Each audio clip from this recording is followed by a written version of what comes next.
Hi, thanks for stopping in. With the recent release of the video, The Return to the Crash Site, you can see while I was filming, the bugs started to show up. They can certainly be your nemesis. The making of this video is to offer some suggestions to mitigate that and make your next bush stay a little bit more pleasurable. If you ever had to spend a night out in the bush during bug season, you'll know exactly what I'm speaking to. There'll be a new term, blood donor clinic. You'll get it at the end of this. I've used plenty of products over the years, done plenty of experiments.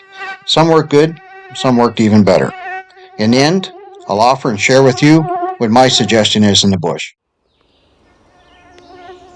I've often heard people say that the color of your clothing keeps the bugs off. Well, today I got a lot of white on, and I got my shemag, but pretty much everything else is light color. And as you can see, there's a lot of bugs here.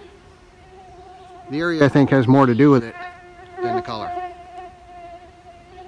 I've tried different colors in different areas, and I found that location's always your best.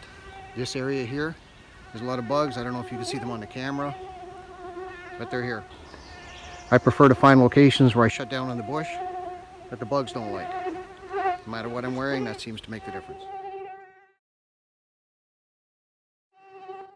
I hope by now this video has offered you a few suggestions and the idea that you've got to set something up for yourself. Go try some experiments, see what works for you in your area. For myself, if I can get a fire going and make a smudge, it seems to be the best for me. Thanks for taking the time to watch. I appreciate it.